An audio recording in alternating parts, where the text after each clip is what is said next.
All right.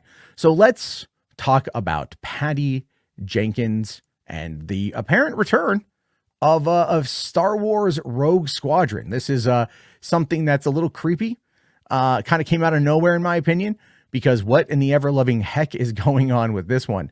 So let me get this over here. I lost my place. Okay, so again, in a surprising development, director Patty Jenkins has revealed that her scrapped Star Wars movie project centered around a group of X-Wing pilots is potentially back on track at Lucasfilm. Originally announced in 2020 as Rogue Squadron, the film was set to hit theaters by the end of 2023. It didn't happen, but it was, quietly shelved and removed from Disney's release schedule.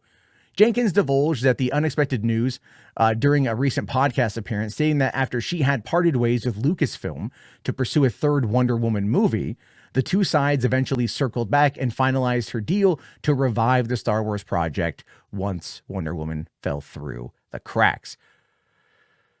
See, here's the thing with that. Wonder Woman 1984 was a pure abortion of a film. It was not good. It's not remembered well. It's not cherished. It's largely dogged on.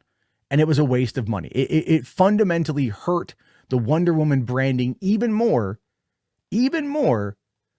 than freaking Justice League did in 2017. It just hurt it. And that's why even the cameos of Wonder Woman and not only Shazam 2, but The Flash, both kind of crashed and burned, right? They relied on those cameos, hoping that it was going to try to revitalize the popularity of the character or use whatever remaining popularity of that character was left to bring butts in seats, but it didn't work. And then after that, because we know how Kathleen Kennedy has a tendency of hiring directors working on high value projects that end up maybe not going as well. And then those people kind of just leave everything. But now they're back after Wonder Woman 3 fell through. I mean, okay. Kathleen Kennedy, again, I don't know what you're up to. I don't see this movie coming through. But anyway, according to Patty Jenkins, she now owes Lucasfilm a draft of the script for the X-Wing fighter pilot film after this new agreement was finalized right before the industry went on strike, which makes me wonder if the industry went on strike, if that was the whole point, if she was like talking with Kathy, like, look, they're going to go on strike.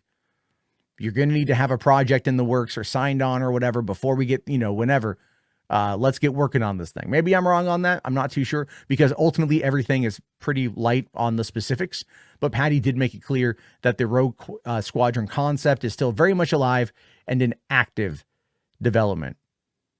A lot of people I can see a lot of people being happy over this, a lot of fans being happy over this, but part of me is just like, look, man, after the Rise of Skywalker, and like the build up and the love of the Disney Plus shows, right? Despite whatever you feel about them, they're popular. Okay. This feels like it's a step backwards. Like the Rey movie feels like it's a step backwards. I don't even know if that's even up in the air at this point. I don't even know what's going on with that. I know Daisy Ridley has said some things, but then I've seen some other reports that it's not going to, I don't even know anymore. So much stuff kind of falls through the cracks. It's hard to keep up with everything. But for right now, I think it's on because I haven't seen anything officially reported. But it's just, you figure focusing on Mandalorian and Grogu and Ahsoka and all of those shows like Andor, all of that stuff that does really well would be the thing that they want to do. The only way, in my opinion, for this movie to do well, literally, is if they decided that they would then set it during the original trilogy, right? Or during the post, right? During that 5-year period, the 5-year gap leading into Mandalorian, when Luke, whenever he was working with the Rogue Squadron, have it be a Luke-centered story, have it be that. I know people don't want that, but it's like, if you're going to have it during a time when they're the most active, which is battling the Empire, because nobody wants to see them battling the First Order. Nobody cares about the First Order. I don't know why this is such a big issue for Disney. The First Order is gone. It's kaput. It's over. It's done with. They need to rebrand their Galaxy's Edge to be about the original trilogy and have it be about the Empire. They need to redo the Galactic Star Cruiser and have it be set during the original trilogy. It's like, it's not difficult to figure out what audiences want. Now, granted, that ties back into the whole nostalgia element, and I get that, but it's like they've tried to like expand too far out and it didn't work. Right. And even Lucas had trouble getting the prequels to work.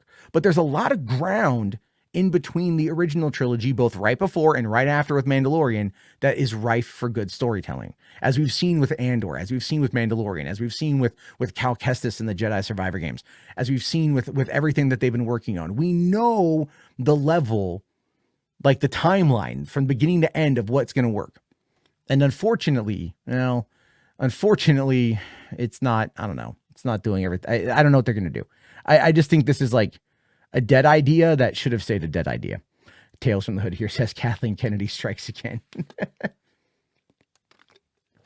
Vince here says, I prefer Star Wars stuff without the Force or the Jedi. You know what? I actually agree. I think Andor worked better because of that. Right. I still think it works better. Brandon here says Bad Batch final season is great so far. 2 episodes has dropped. I did hear about that. So there's a lot going on here. Yeah, there's 7 episodes total so far this season. I think about halfway done with the season for Bad Batch, and a lot of it is up in the air.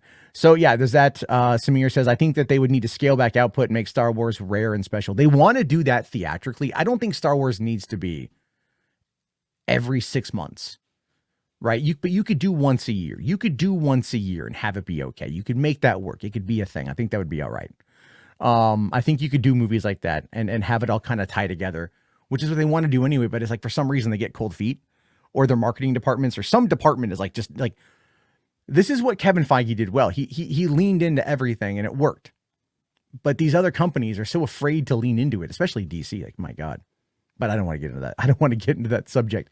I don't want to get into that, because it's definitely an issue. Mo here says, you want us to go backwards. I not really go backwards, but to stay in an area that we know works. In an area that we know that actually works. I think that's going to be okay.